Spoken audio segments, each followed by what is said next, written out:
This week, we look at the picturesque town of Golden, Colorado, where a con man took his crimes to the next brutal level. Welcome to Small Town Murder.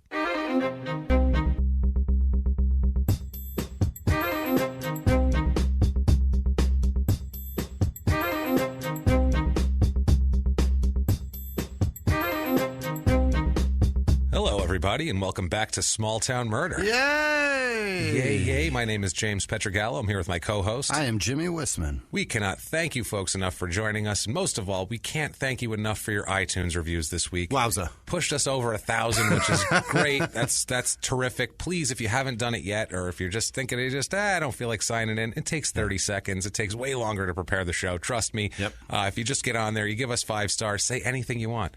Anything. We don't care. Cars go vroom. We'll be like, yeah, that's true. Yeah. They do.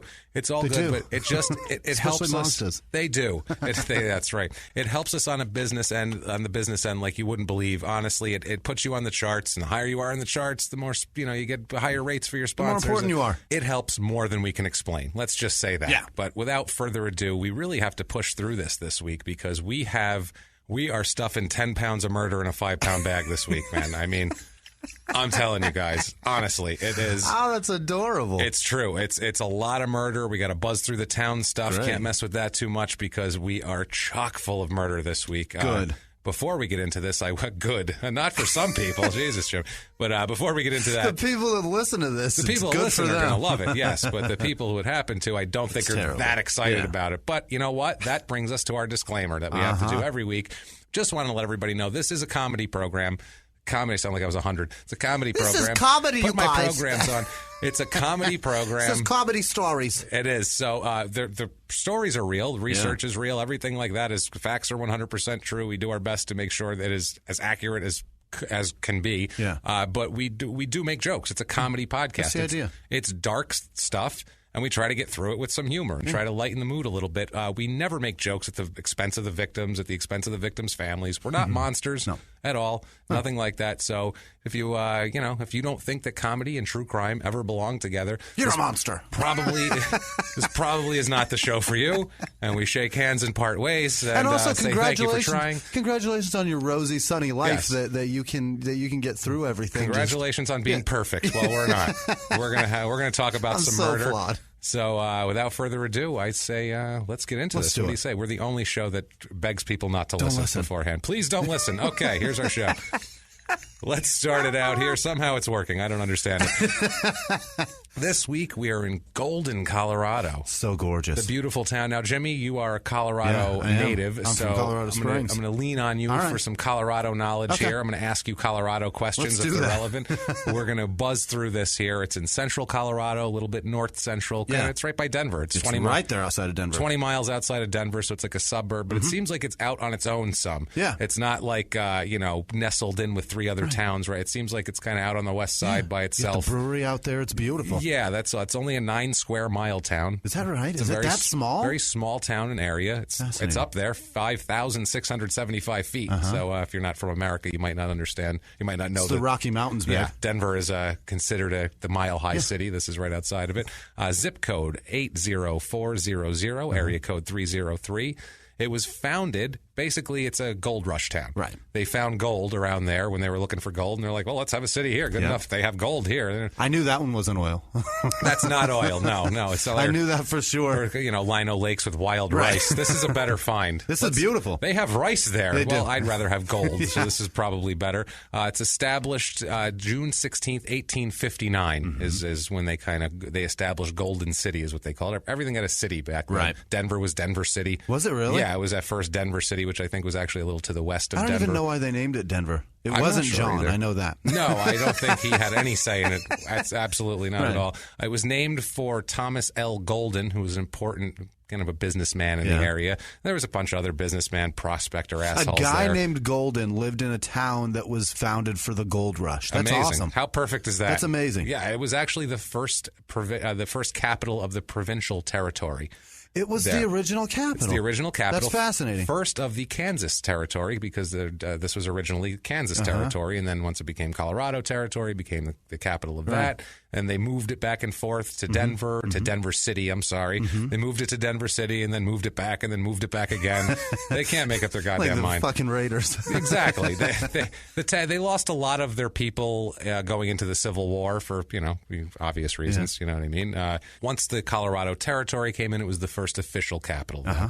During the 1870s, that's when all the colleges started. There's a lot of schools around there. There's Colorado University, all those schools that are attached to that. Also, my favorite, and where I hope my son goes, and my daughter for that matter, this is the type of school you buy them a sweatshirt early and you put it in their crib. Colorado School of Mines. Oh, yeah. I have to go there. I'm like, listen, you guys have to know about mines. You Setting them up for black lung. I like it. That's what I'm saying. 1873, Adolph Coors founds the Coors Brewing Company there, and they also have a big porcelain department to that, which I didn't know about. They make like all these porcelain things for, I guess, components of I don't know. Electrical things like that. Yeah. Mechanical things have porcelain in Insulators. them. And they like make that. them. Yeah. Absolutely. The School of Mines actually got a huge reputation as like that's the premier mine school. Fascinating. I don't know how many other mine schools there are. Have you ever heard of a School of Mines? Never. So maybe that's all it is. It's world renowned because it's the only goddamn one. Go there if you want to go to that. Real quick, Colorado is named Colorado because the river, obviously, is the Colorado River. But they had to name that for something. It was named because it's a, I believe, Spanish word. It might be fucking Native American. Damn it! I'm gonna have to Google Spanish. it. Either way, it's the color red. Okay. Yeah, it's definitely. It sounds Spanish. Let's go with Spanish on that one. I don't think because the red mud that goes through the Colorado River. That makes sense. Gotcha. I'll buy that. Yeah. In the 1920s, the Ku Klux Klan they were just holding court there in the 20s. Yeah. They were booming business. They held big meetings up on South Table Mountain. They burned crosses visible from the town. They would stop at this Jewish settlement, like a settlement of a lot of Jewish people that were from like the Israel area, and they would stop in the 20s and just like honk their horns outside of it on the way to the meetings, like complete I used assholes. to be super proud about being from Colorado. Yeah, no, I'm getting new knowledge today. They had their weekly rallies near a place called Castle Rock, which they referred to as Castle with a K Rock. Of course. That was their thing. That's just south of Denver. It's a beautiful place. It's estimated that 10% of the male population in Colorado during the 20s were card-carrying Klan members. 10%. So when you think of like Alabama or something, lump Colorado in with it, you racist bastards. I know there's a lot of racists No wonder there. why they need legal weed. Calm down. Chill out. Chill out. They were like, we just need to calm the racists down. They're losing it, man. We need to get them bound in here. After World War II, it became a big, like a big boom town. People moved there. I think in World War II, people came home and they were like, let's go out west and find some room. Yeah. And that happened a lot because out west really became populated, as we know. Jobs and factories started moving out there. Baseball teams, everything. My family went around then, too. That's what I mean. And it's beautiful. They do. I'm telling you, it's beautiful. Oh, it's gorgeous up there. It doesn't get any prettier than Colorado. If there's not a cross burning in the the there's panoramic There's scenery. a lot of wood. A lot of wood there to burn, I guess. The town's website touts. This is I love these slogans. It's where the West lives. That makes sense. Which it does. I'll buy it definitely that. does. I think that would have been better for Ovando. That'd be where the West doesn't live because there's 70 people here. Right. It's where the West settles and goes to die. That's apparently. where it is. Yeah, exactly. People from Stanford go there to die. Yeah, more doing the population breakdown here. Way more males than females. It's almost 56% male, which there's a lot of beer. Normally 51% female. So that's I don't know if the mine college has something to do with that. And the beer. I'm not sure. It's a young crowd there. The median age there is 30.7, which is very young. Usually these towns they all skew older usually, but the average is 37.4. Is the median age around the country. There's way less children that are 0 to 14-year-old there. They have, I don't know what it is, young children. There's not a whole lot. Twice as many people as average of ages 18 to 24. So I'm assuming that's colleges. Gotcha. That's the only thing I can imagine there. All age groups 65 and over are below average. Okay. So we're in the middle here. It's there's only a few age groups that are really represented that well. Married population is like 10% less than usual. It's only about 41%. Really? It's 51% is the average. So alcohol ruins marriages. Apparently it does. Or maybe minors too. I don't know. Maybe they move there. And I'm thinking, I don't know if this is like the 1870s where people, go into I'm going off into the woods with a pickaxe and I'll, hopefully I'll be home with some riches. With maybe some not. iron ore and some. Might get eaten by a bear. Yeah. We'll see. We'll see what happens. We're not positive here. The now married is also less than because they have married ever and then now married. That's also less. Way more single people. Racially, it's 82% white, which is about 20% higher than normal. 1.04% black, so not a lot of black people there. Not. No, 12% is the usual. 2.55% Asian, so they've let some Asians come there. I hope they weren't just there to build a railroad and then got trapped. But that's half the usual population of Asians. Almost 10% Hispanic, which is not bad. Still below average, but not bad. I mean, just the general population of Denver, it seems like the Hispanic population has grown quite a bit. Yeah, probably Denver. And that's just east of there. I can imagine it's boomed there a little bit, too. Religion, 36% of people identify themselves as religious. It's not a lot of religious people up there. 50s average. That's your usual. It's just Catholic, Lutheran, Methodist, just a mixture of people. Mormons also, LDS there, obviously. 0.2% Jewish. Wow. There's like 3 Jewish people there. That's good. They got a couple. That's less chance of violence. With the more Jews you have, the less your violence goes. We're just going by our experience of the numbers. It's just numbers. 0.01% Muslim. So they let a couple of Muslim people guys there. Come through. 51% Democrat, about 46% Republican. Yep. The rest are some independents there, which makes sense. That's why there's legal weed. Yes. I would say. 95% of the people there are high school grads, which is very high. 53% have a 4-year degree. Wow. 29% is the average. And My goodness. We rarely hit that in a town. So that's 53%. 53%. That's a lot. And it shows because the median household income is higher here. It's $58,000. Yeah. The median household income. Average is about $53,000. More people. It's weird because it's haves and have-nots. I'm assuming these are college students. More people make under $15,000 a year than normal, but way more people make over $200,000 a year than normal. That makes sense. That's those 4-year degrees, man. Yeah, that's what I mean. It's the 4-year degrees, and it's people probably with a lot of money maybe moving there just to retire at 42 guess. If you made a bunch of money in the stock market. And own a mine. I'm going to go there, own a mine, hope trap some men underground, and act like a real mogul here. Jobs where people are working in Golden. There's more like business and finance there than average. No computers, engineering, nothing like that.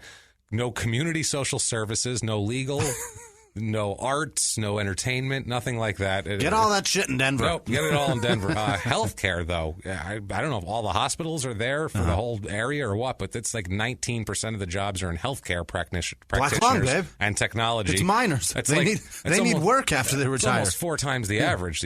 So that's wild, man. All those guys got shit going on, some sort of disease that they earned from all the years in a mine. And then a much higher food prep and serving percentage than normal. I assume from tourism that would be there.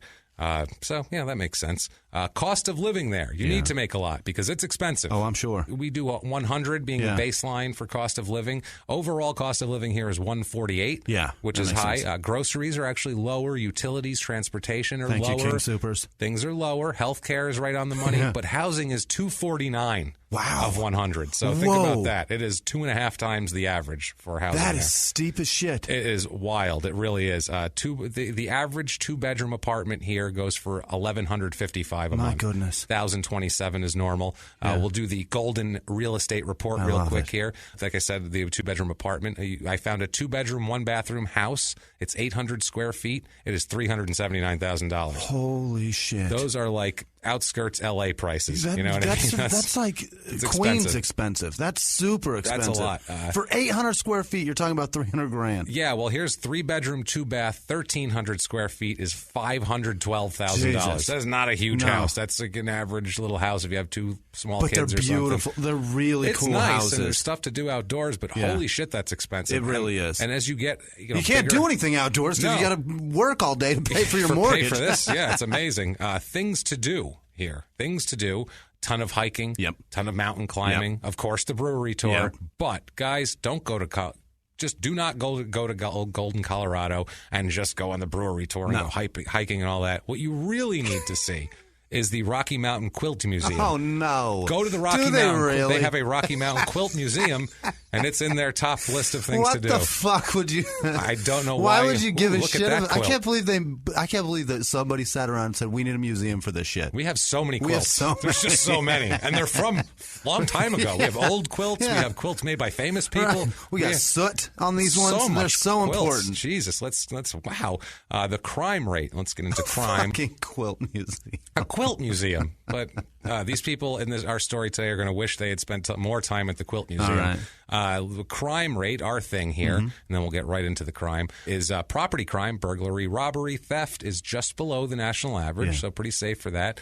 Violent crime, murder, rape, robbery, assault, less than half the national average. Wow. Like way under half the national average. It's a small town. It's small town safe, this place. You know what I mean?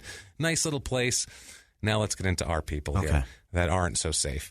I'd like to tell you folks, and Jimmy, I'd like to tell you all a little story, little tale about a fella named Wild Bill Cody. Oh, no. Yeah, I know all about him. This isn't, do you know him? Yeah. Yeah, this is not from... My sister shares the same birthday. Really? Yeah. Is this a Colorado institution? He's quite the He's historic a man. piece of shit, this guy. He's a huge piece of shit. He was a drinking son of a bitch. And I was excited to see that he took that. Well, I'm not excited, but I was happy to see that his crimes took place in a small town, just because they're done anyway. There's nothing we can do about it. We might as well be able to talk about it. If it happened in a bigger city, we couldn't talk about it. That's who we're talking about today? We're talking about Wild Bill Cody, William Lee Neal. William Lee Neal, better known as Wild Bill Cody. I wanted to introduce him like I was telling a story from the Old West, but it's not from the Old West. It's from the 80s and 90s, the 1980s and 90s. This is a different Wild Bill Cody then. Oh, we're talking about somebody different. Okay. No.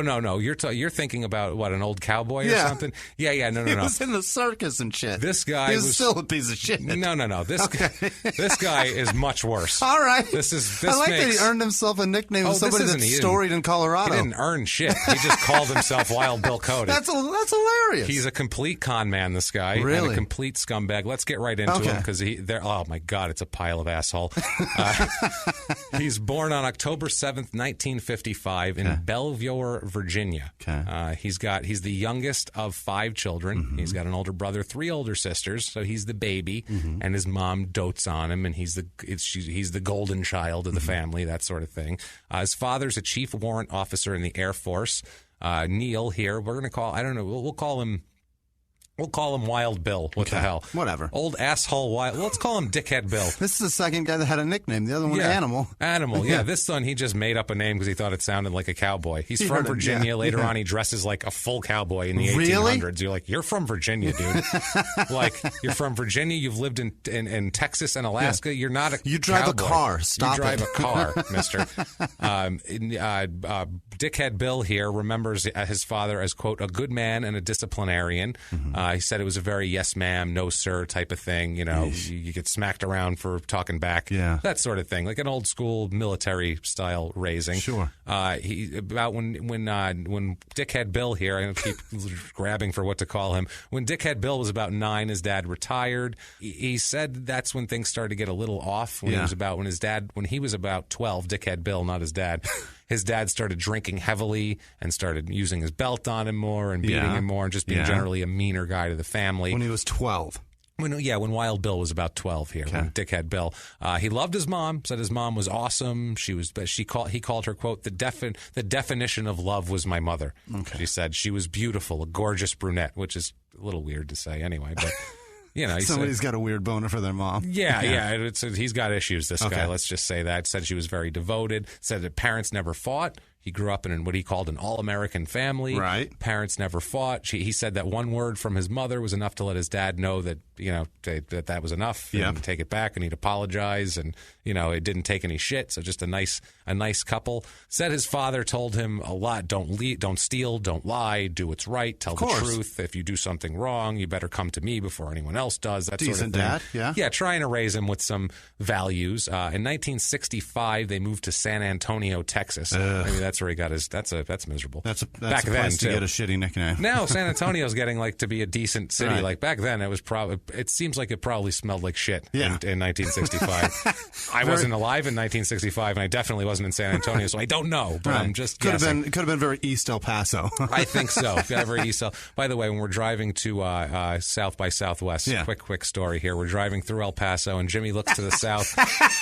He looks to the south, and he goes, "Why don't they just move to the other side of the freeway? It's so much nicer." South El Paso's a shithole. I go, "That's Juarez. That's Juarez, Jimmy. That is not America. Jimmy, that's Mexico. That is Mexico. Oh, that makes sense. That's one of the worst towns in Mexico, as a matter of fact. And they get terrible. to see how nice it is right across a freeway. Literally, there's a there freeway it is. dividing them. At least they're looking at El Paso and not a nice city. Because, if they were looking at Golden, Colorado, you couldn't keep anyone out. No. If It'd you're be looking a at El Paso, mad rush. You're going, 601. Maybe we'll stay here. It's not that bad, I guess. So Dickhead Bill they move to San Antonio. He's 10 years old, and he has his first little run-in with trouble. Him and a friend of his, they're in a little corner store. They stole something small, a piece of candy, something like that. Yeah. They caught him. The security guard caught him and took him in the office. Yeah. And they threatened to call their parents. And they freaked out and cried and, did everything they could so these people wouldn't call their parents. Manipulation learning early. Because he was scared shitless of his dad. His dad's going to beat him. Absolutely. And they didn't call the parents. They didn't call. He got away with it. And he says later on, quote, "She thought she was giving me a break. And we thought we had really put one over on her, but she should have called my dad and had him whip the tar out of me. Maybe if she'd didn't give me that break, things would have been different." Now he's trying to blame shit on a lady in a shop when he was 10. The breaking point for him was stealing a piece of bubble gum and getting away with it? No, I don't think so. But that gives him a pass to be a shit the rest of his life? He attributes his behavior to 20 different things. Really? And, I mean, they could all be factors, making the Voltron of an asshole, but making the Voltron asshole, but instead they're not. Anyway. Yeah. He still was on the right path. His dad took him to FBI headquarters in Washington, D.C. when they still lived in Virginia, and he wanted to be an FBI agent at the time. And then his second choice was to be a minister. So he wanted to be an FBI agent or a minister. That's a different ends of the spectrum. Yeah. Anywhere you land in the middle is about right. Yeah. Anything you wind up as from minister to FBI agent, you're like, I'm living the dream. Anything in there. Anything in the middle is fine. Yeah, that's fine. I did it. So he said that he was named after his family pastor. One of his uncles was a minister. Yeah. And he said that he was so kind and gentle. And he also said that, quote, "I loved the word of the Lord Jesus. I liked going to Sunday school because people just seemed to be nicer on Sundays. Never did like mean people."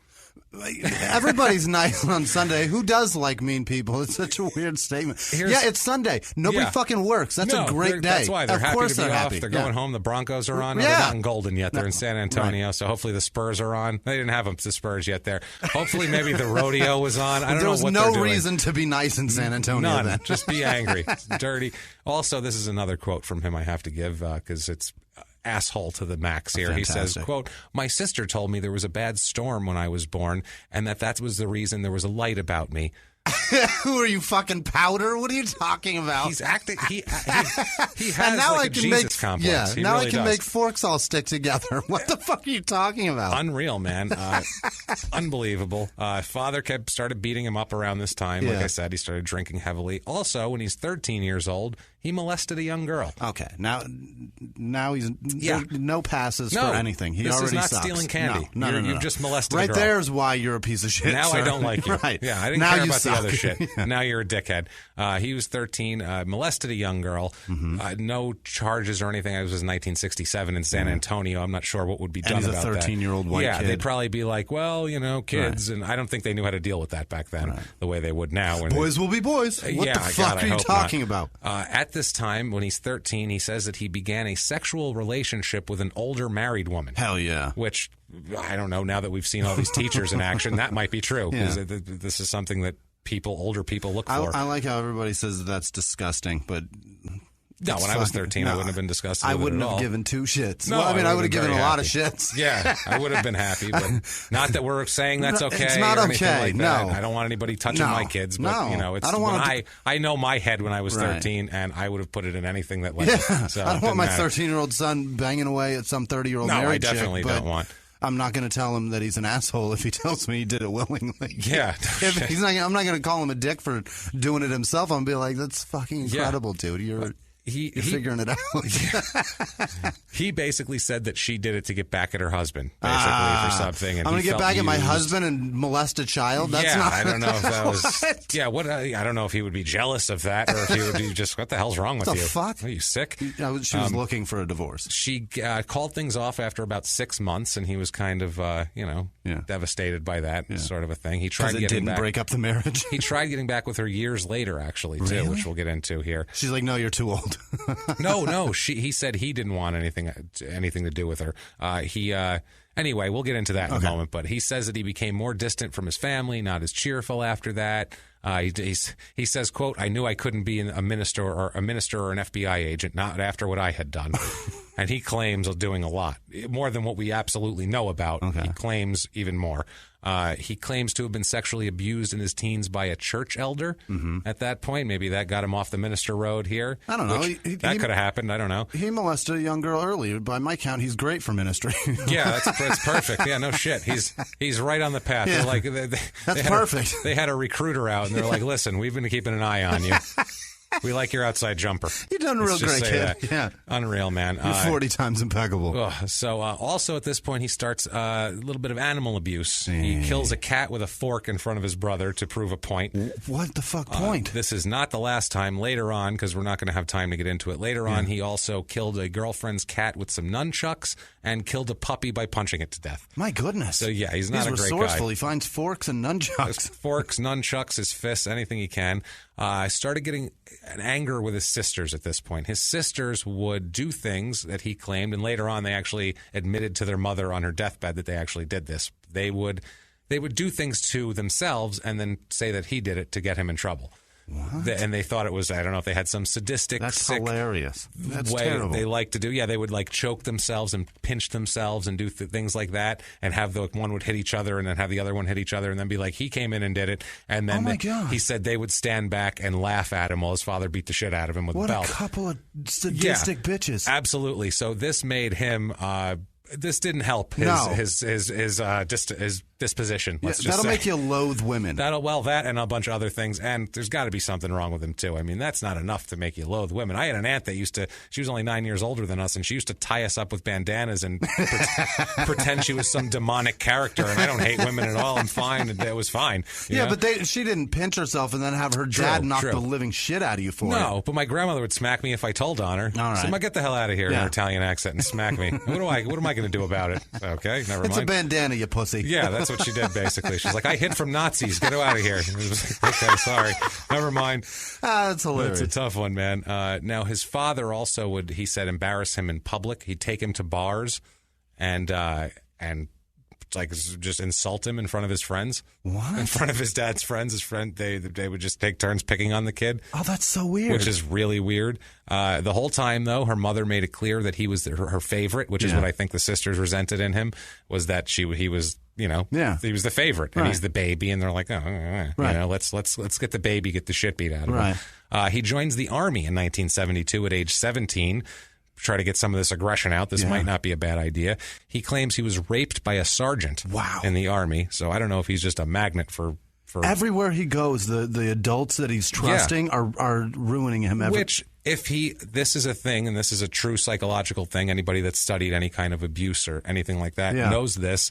There is an odd sixth sense that predators have. Yeah. And it's people, too. Predator people, they know who to go after. Yeah. They know the ones that are damaged. They know the ones that aren't going to tell. Yeah. They know the ones that this has happened to before. They can tell. I don't know what it is. I don't know what part of evolution that is, where that's something left over from an animal instinct or what the hell it is, but it's really bizarre. It's really bizarre, but it's the truth. It is that people who get abused just throughout life. It's amazing. They can sniff them out. It's wild.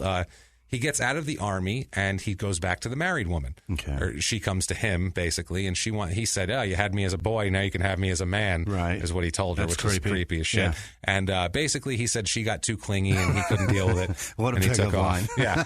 He's like, never mind, right? So he meets a woman named Karen who would become his wife later on. And I have to talk a bit about Karen before the crime and about his marriage to her because it really foreshadows everything and shows an escalation and just gives you an idea of his personality and what he's doing. He meets Karen in Washington, D.C. She worked at an outdoor equipment type place. Yeah. She was climbing, mountain climbing, outdoorsy camping equipment, that sort of thing. Okay. She said he came in, asked for some equipment they didn't have.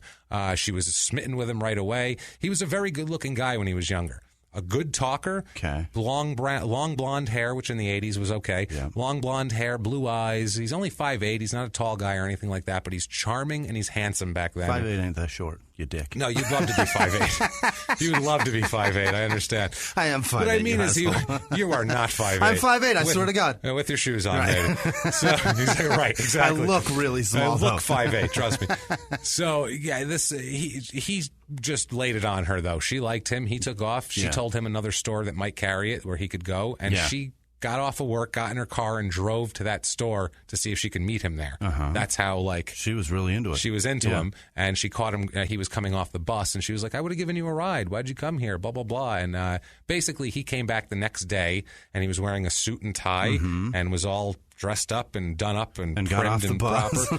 Got off the bus, had already talked to her boss and had her boss clear, because normally she got a half hour for lunch. He cleared it with her boss that she got an hour today, and he was going to take her out to a nice dinner.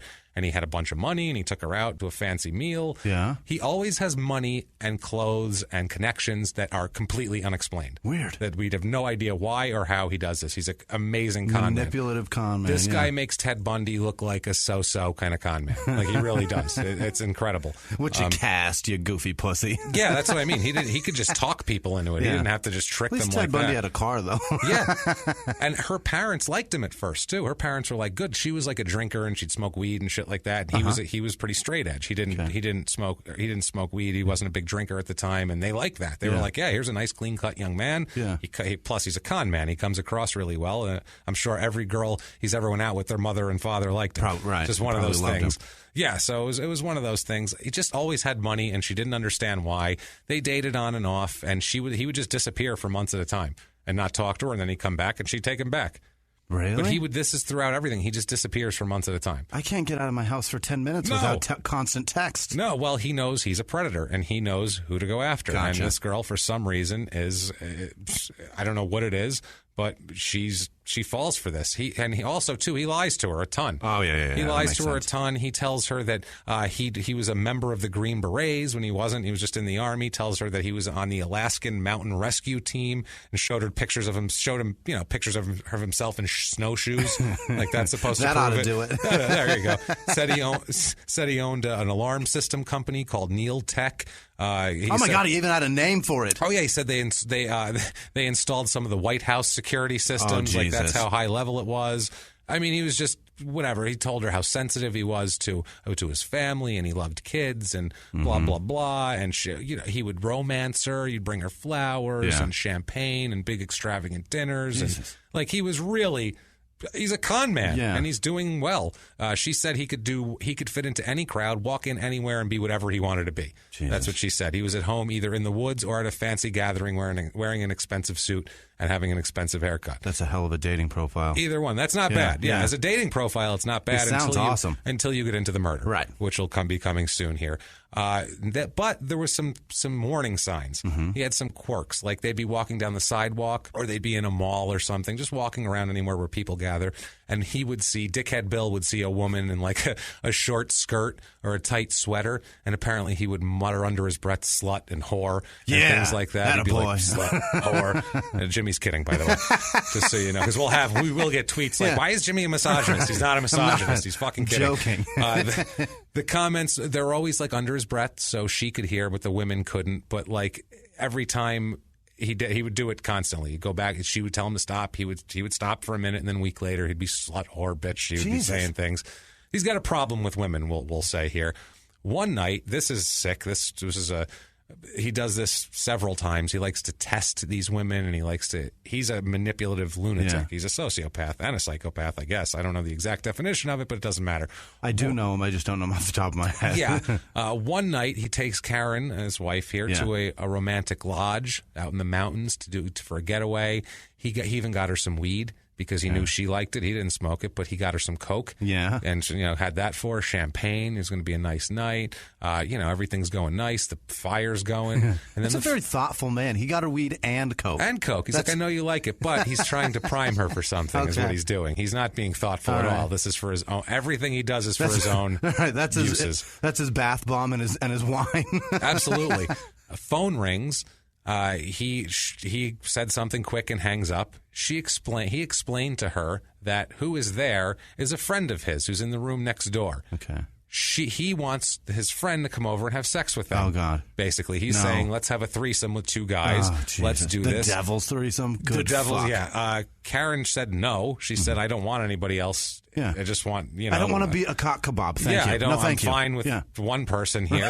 Right. And so she got all mad at him, and then the phone rang again, and he just said no and slammed it down. Like, no, you're not. Can I come now? My dick's out. And he said no. Later on, he would tell her, well, you passed the test. That's what she said. He said, if you had said yes, our relationship would have been over. We'd have had a good time at first, but then it would have been over. What? So he just wanted her to do it so then he could abuse her for it, basically. This is what he does. They move to Houston, Texas. They get married after 10 days in Houston. Real quick, if you're in a relationship and they test you, they're an asshole, leave. That's it. That's the end of the story. Perfect thing to say there. When they arrived, they leased an apartment in her name, obviously, and Bill said that he didn't want the women at the rental office to know they were, quote, having relations. Mm-hmm. He was probably trying to fuck the women at the rental office because that's all he does here. They got married after 10 days. I mean, it's ridiculous. And she even said, it's classic, got me away from my environment, my parents, my job, my friends, and I had nothing but him, and then he could do whatever he wants. On their wedding night, he wanted to play a game where they, tell each other their deepest, darkest sexual secrets and all that sort of thing. Don't do that either. Nobody wants to know the number. Nobody wants to know any of this. He asked her if she'd ever slept with a married man. She said yes, and she's regretted it ever since. And he got really mad and choked her and threw her down on the ground, choking her and yelling at her on the floor. Well, you asked, dude. That's the same as going through somebody's phone. If you're looking for a problem, you're looking to start an argument. Don't ask those questions. Screaming at her, calling her a whore. After this, too, the sex had changed. Like, now he was just like, he was mean. Yeah. He would say, quote, she said, quote, it was after that it was pain is good and it's good when it hurts and stuff like that. No, it's not. No, it's not. No. Jesus Christ. After that, they leave. His idea is they want to move up and down the East Coast and just drive up and down and see where they like and move somewhere. You're with a criminal. That's what that means. Yeah, she was into it. She thought it was adventurous and fun. No, it's not adventurous. He's running from something. So they go up and down the East Coast for 8 months. Mm-hmm. They settle in Anatoc, Tennessee, and then Bill leaves when they're in Tennessee. He takes off and says he has to go to Texas to help his father had a heart attack, and they needed to sell their home. And he said he was going to go to Texas, help his mother prepare their home in San Antonio for sale. Okay. Said, I'll be back in 3 weeks. He's gone for 8 months. 8 months. And she just sticks around? She sticks around. What? He's like, yeah, I'm here. And like they talk on the phone. She'd hear woman in the background talking and shit. And he's like, yeah, don't worry about that. And don't worry about that. I'm definitely not having sex for 8 months. No, definitely not. Now, also, too, at his request, at Dickhead Bill's request, he had a neighbor and her husband literally keep tabs, a notebook, like they're investigators keeping track of someone's comings and goings. At her house? At their apartment to keep track of Karen. That's vile. Yeah, a Seno pad with everything who she'd been with, where she'd been, all this stuff. They felt bad and eventually told her. He's got somebody else stalking her for him. They felt bad and eventually told Karen, and they said, well, he said that he couldn't trust you and he didn't know what you were doing. And it's like, why'd you? But he could talk to strangers that live across the hall and is stalking his girlfriend. Like that's something. You know what I mean? Kind of people are they? They're like, sure, we'll do it. What? Yeah, you'll spy on someone? He sells all their belongings. Yeah. She comes home from work one day, all of her shit's gone. Wow. Everything. All of her expensive, like climbing gear, all that, all gone. Sold it for just bare minimum, whatever, and said, we're going to live in a van. Ugh. We're living in a van, and then we're going to move to Colorado in a few months. And then she was she said, okay. Okay. So they live in a van. This woman is a saint. So they live in a van, and after a few months of living in a van, which is insane, he just decides, I want a divorce now. I want a divorce. I don't want you anymore. Not doing it. You have till the end of the month to get out of the van. That's literally what he said. I'm not kidding. That's an actual thing that happened. You're evicting me from an Econoline? What are you doing? So that was December 1st, 85. The divorce was final by before the new year. That's how fast they got this done. Really she put everything out for him, and he wants it. How can you want a divorce from that woman? It's insane. He is all over the place. He's married 4 times, by the way. That's the first wife. He then has a girlfriend named Karen Boxer, another Karen. Yeah. They move out to Denver. He gets a job with an alarm company. He's still trying to get money from the first Karen in Virginia. He hears that her parents died and that she'll be getting a bunch of money. So he's calling her with crazy sob stories. Once they said the mafia was after him. He said they were going to kill him if he didn't pay them back. All this shit. She basically just trying to guilt her into it. He's saying, if you don't give me the money, I'm going to die. And then he wouldn't die. And then a month later, he'd have another story where he needed more money. And he's also about to die. And he's about to die. Also, at this point, he becomes a suspect in a rape and murder of a girl abducted from a gas station in upstate New York, which is a thing he's talked to and questioned by the FBI several times and eventually not arrested. I don't think they ever made an arrest in the case. Yeesh. So that he was a suspect in that, though, which isn't great. I've never been a suspect in anything. Never been a suspect by the FBI in an abduction, rape, and murder. Never happened. Just never happened. I mean, it does happen. It happens to innocent people all the time, but not several times. Right, no. They talk to you once and go, okay, that's not the guy, and then they keep moving on. He marries Karen Boxer in Alaska. They live in Alaska for a while. How does he get around? I don't know. He cons everybody. Wait till you see the plates this man is spinning, and we have to bust through it quick here. The license plates. It's amazing. Yeah, the license plates. They moved to Virginia from Alaska. They move up to Clifton Park, New York, which is why he got questioned for the rape, because he was in the area, the rape and murder up there. They separate in 1990. The second Karen number 2 and Dickhead Bill separate. He takes $9,000 in cash advances from her credit cards and $1,500 from her savings account. Just robs it from her and moves to Denver, Colorado, where he begins dating a 19-year-old stripper named Jennifer. Perfect. She said, like, everyone was so charmed by him in the strip club. All the girls wanted to talk to him. In a strip club, he's charming women? He came up to her. This is how he got her to go out with him. And he said, all the other guys would just come up and ask you, here's some money if you'll fuck me in the back room or in my car or whatever. He came up and had $500 in singles and put them on the table and said, I'd like to take you out on a proper date. So that was his approach. Well, he was smart. He saw how the other guys did it, and that didn't work. So he said, I'm going to treat you like a lady. And that's what you want, with apparently. Singles. With singles, because she is a stripper. Right. He does either know what she wants. We'll go out on a proper date, or you can just stand on that stage for the next, I don't know, however long it takes to get rid of 500 singles. Either way, this big block of singles is catnip to this girl, and I know it. That's what he's saying. Either way, I'm gonna heave this single brick at you. It's insanity, man. So they're together, right? She moves in with him after 2 days of dating. They move in together. One night, a gay friend of hers asks her to go out, a gay guy.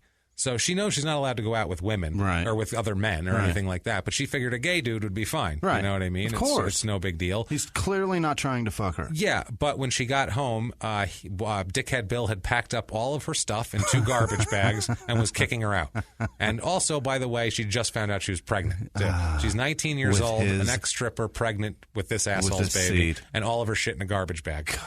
Unbelievable, man. He questioned her. He drove her to his office where he worked, a place called Dynamic Control, put a chair in the middle of the room like an interrogation setup, and interrogated her about the whole thing. What? Made her go through an entire list of people she'd slept with all the way through high school. You don't want that. No, absolutely. Threw out her yearbooks.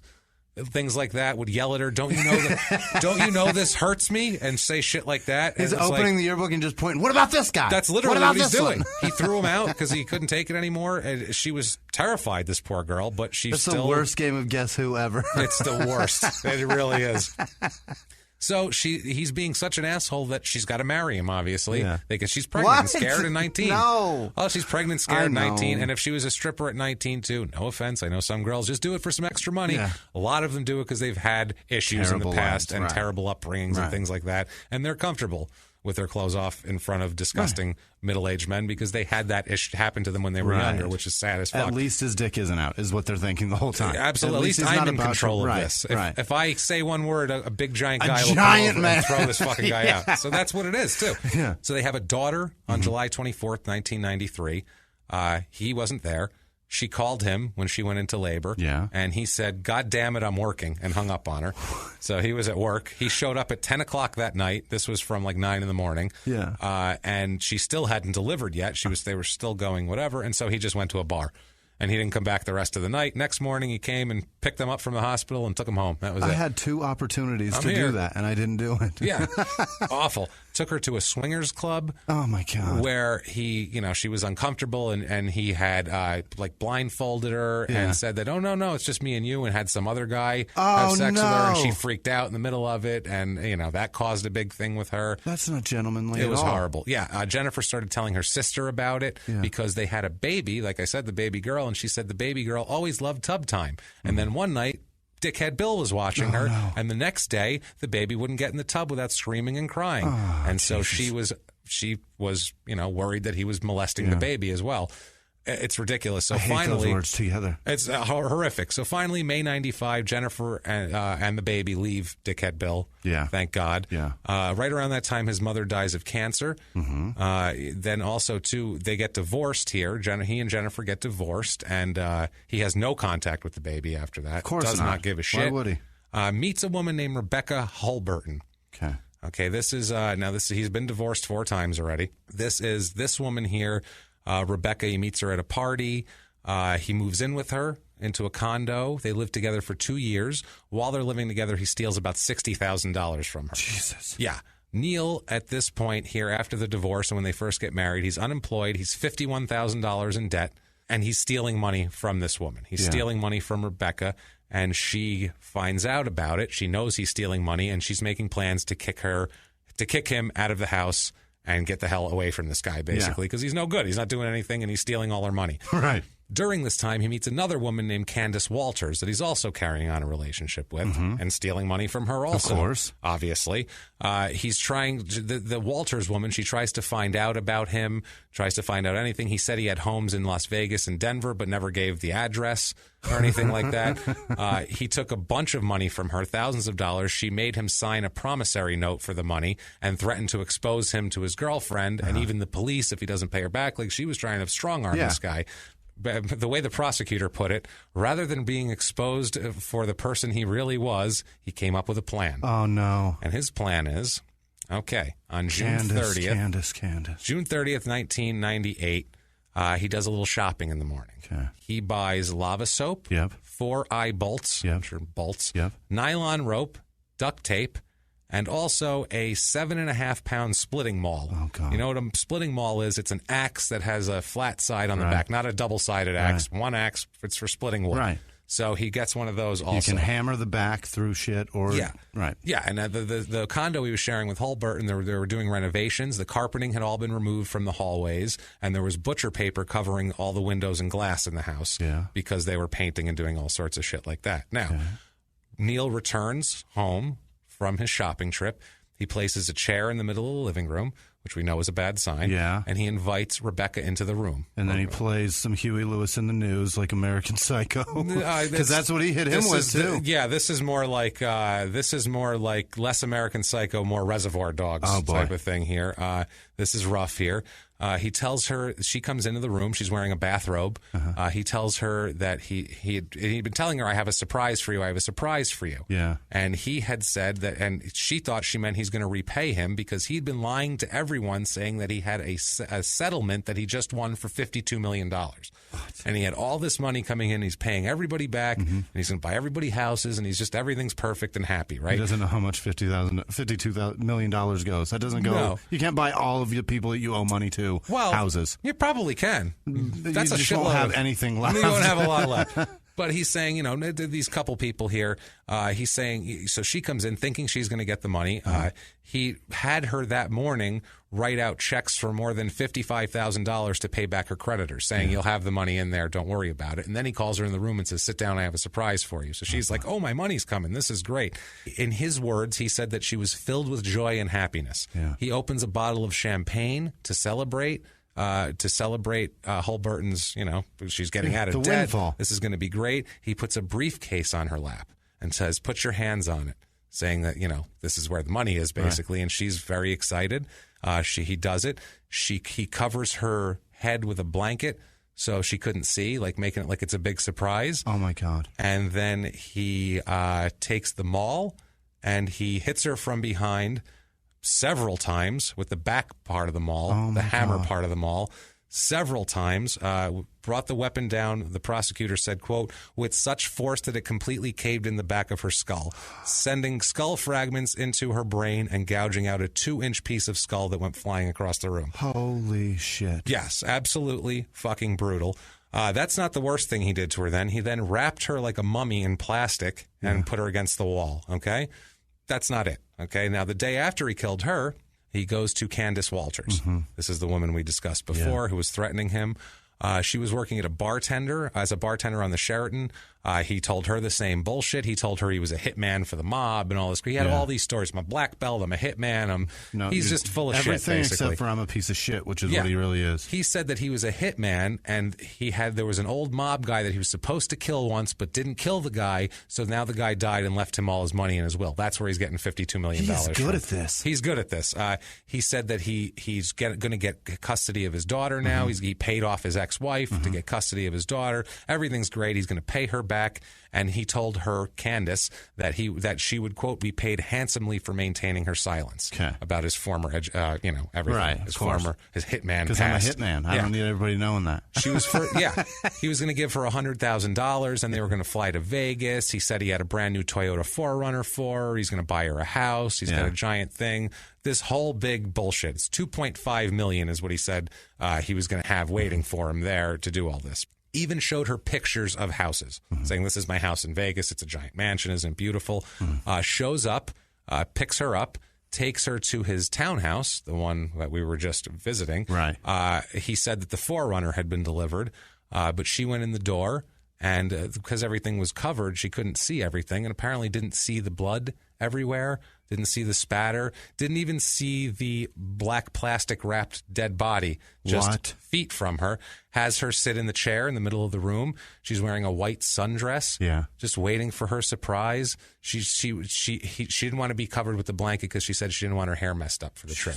That's how innocent this girl was to this whole thing, this poor woman. She's 19. He disappears. No, this woman is 48. Oh, the 19 is Jennifer, the ex-wife. Yeah. He comes back, he leaves the room, comes back with the maul, and hits her with the blade side of the maul 4 times and just decimates her, obviously. Of course. That wasn't enough for him, though. She's dead, but he decided he needed to urinate on her head and shoulders also. I know you're laughing out of uncomfort because you have your hands over your head. Oh, my God. Yeah, it's... What? I don't even know what to say about that. Then he put her body next to Rebecca, put a sheet over it. The next day, he has another woman that he knows named Suzanne, and he's hanging out with her roommate, a woman named Beth, is in quotes. Yeah. He was sleeping with Beth, basically. He says he's taking Suzanne on a trip to Vegas to get her a job. Yeah. So he said first he had a surprise for Beth, though, and he come to my townhouse. I'm going to show you this great surprise for Beth. I can't wait.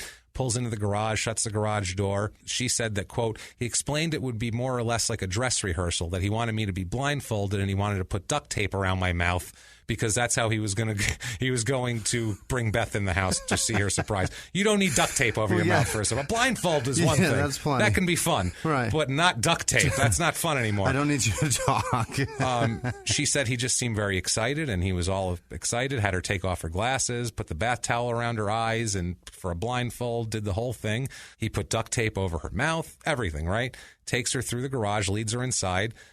He even picked up his cat. He had a cat, and he said, I want you to meet my cat. I'm going to get my cat a treat and all that shit, blah, blah, blah, blah, blah. Of course he's got a cat. She said it didn't feel right. Yeah. They reached a room. He turned her around and told her to sit down.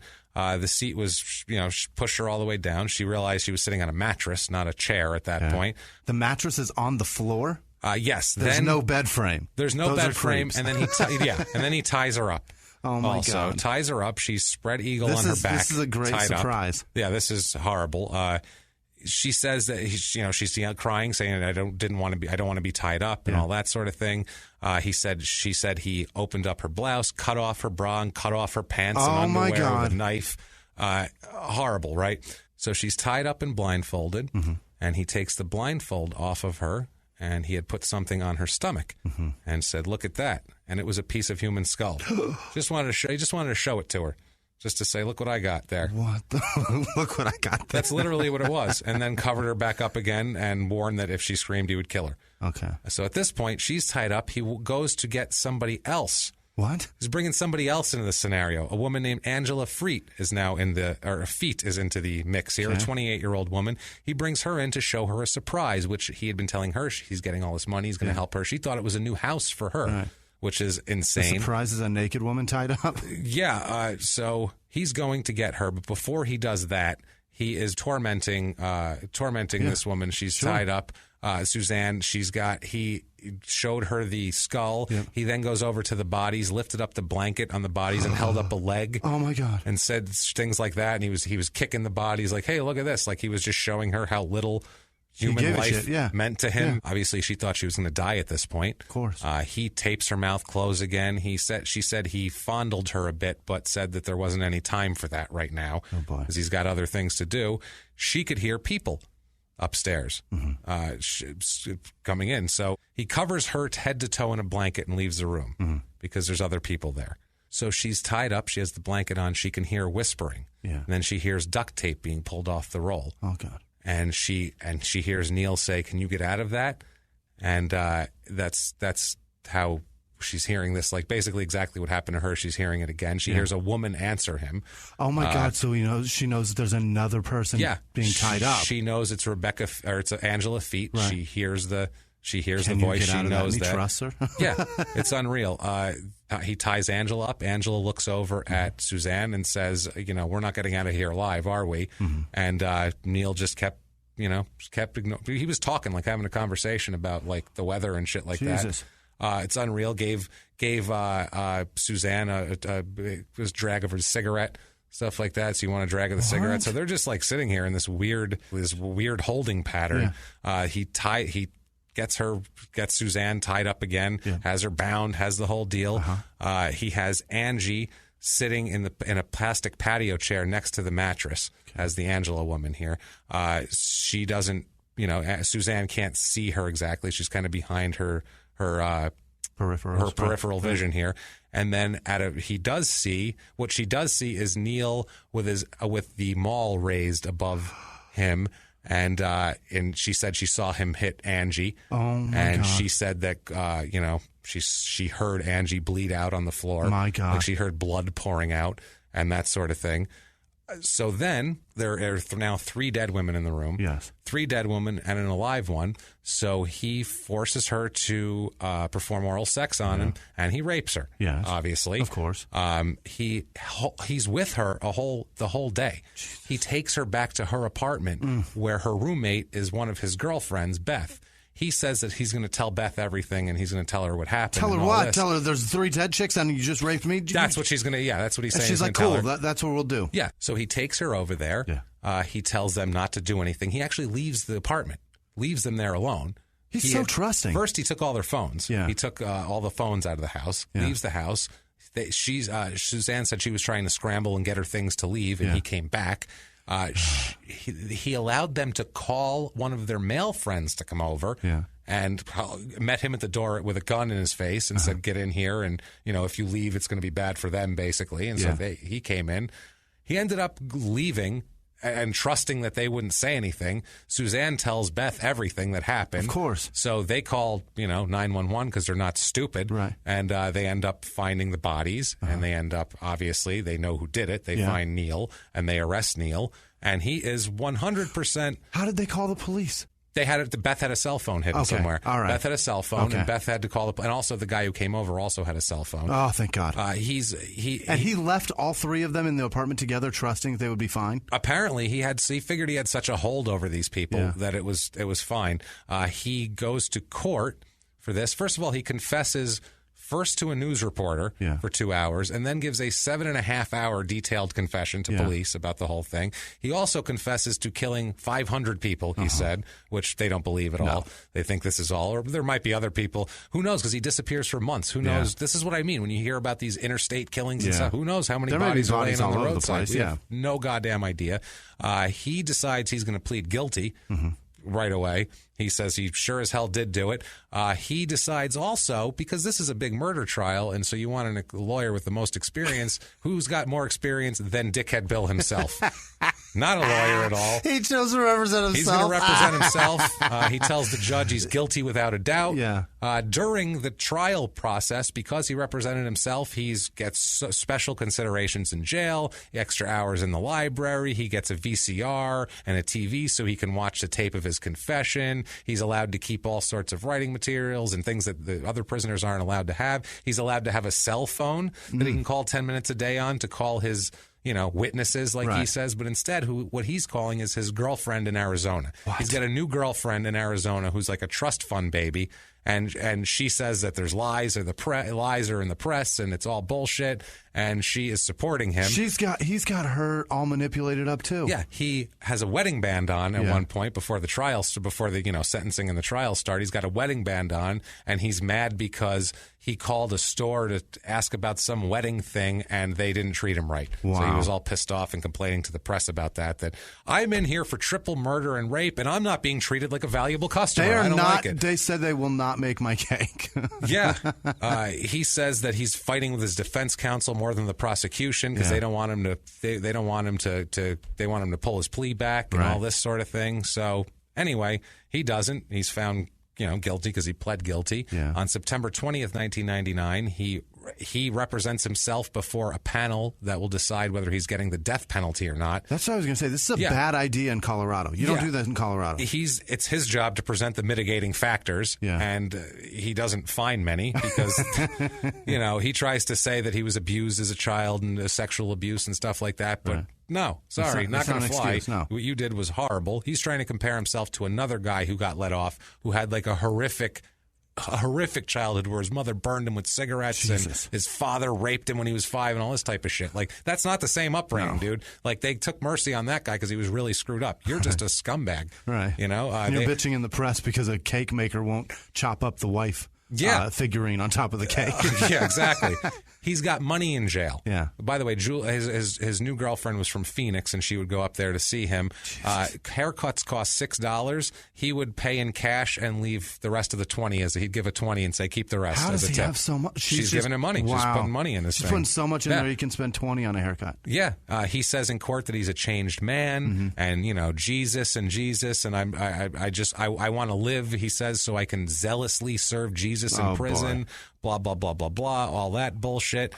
He does not cross-examine the rape victim because Suzanne testifies and she tells it all. Really? Oh, yeah. She tells and he doesn't it all. He doesn't cross-examine anything. Because he knows it's going to not look good for him. Yeah, that's true. The court sees the confession of his police confession. They also hear everything that he did. They see the photos.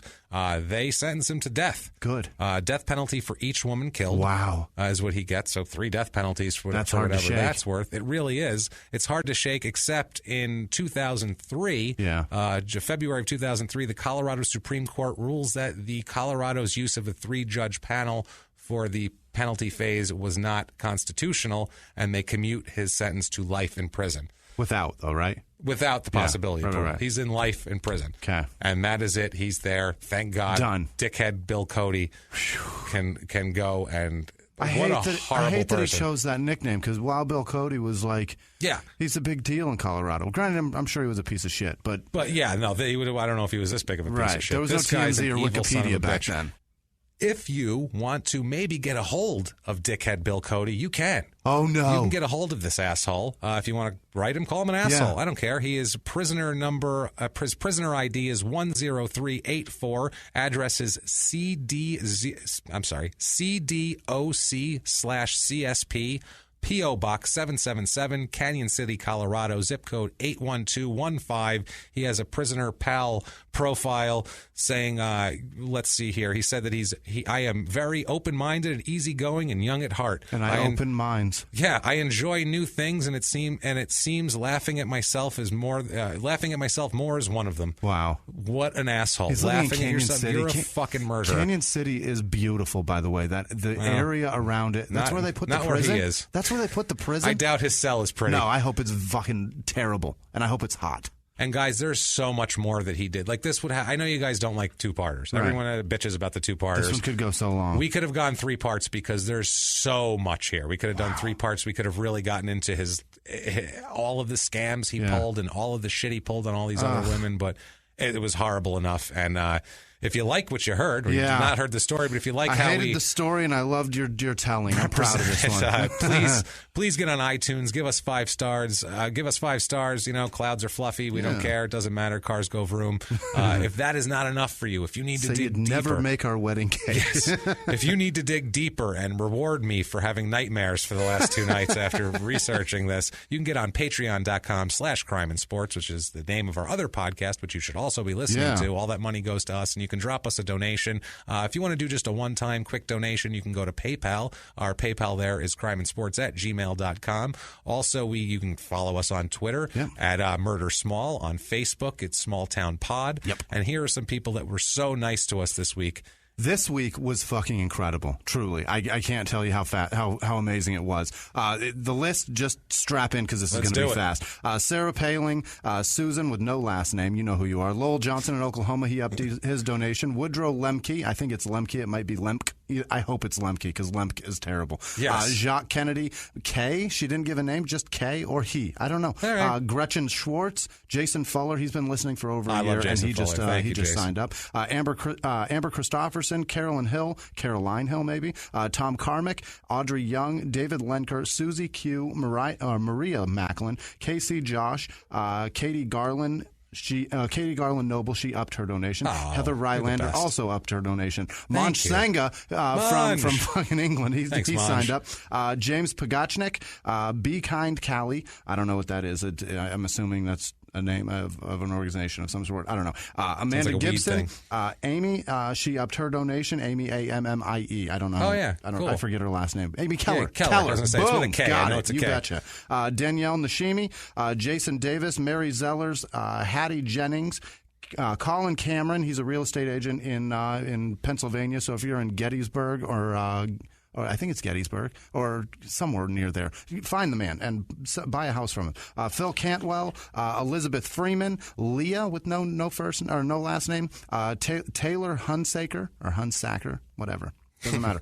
Greg Baxter, Jason from New Mexico, Andrew Wiegand, Kelly Mack, Garrett Schaefer, Alexandra Gia, Melissa Schmaltz, Jason Bogue in Texas is a fantastic man, Sarah Strobin, Zachariah Stone, Paul Tripp, Catherine Hinman, and Christopher Much. That is a lot of people, and I can't thank you guys enough for fucking doing it. You're our lifeblood. Thank you, guys. For real. Honestly. You guys are why we do it, and you're supporting this and that through every means you can. Beholden to you, because like, if we have a sponsor that doesn't like our content or whatever, we just go, all right, go the fuck away then. You know what? Because our listeners take care of us, and we do the show for them, and that's what it is, and you guys make that possible. So if you don't like anything we do, let us know, and we'll do our best to change it. We'll do our best, unless it's pronunciations. You can eat shit on the pronunciations. I think I nailed every one of these names. If your town mattered, I'd know how to pronounce it. Right. Okay, if I'd ever heard it said before, I know how to pronounce it. But that, you want to give them your social media real quick? At Whisman Sucks, WHISMAN Sucks on Twitter, Instagram, and Snapchat. Follow me, tweet at me,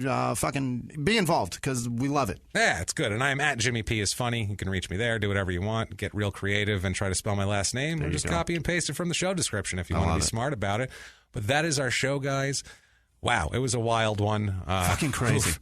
Can't wait for the next one. How about you? Hopefully it'll top this. We need to cleanse. And next week I'll have like a middle-aged man being murdered, maybe something like that. Not 3 poor women who had nothing, who had no reason to be murdered whatsoever. But till next week, guys. Thank you so much. It's been our pleasure. Bye.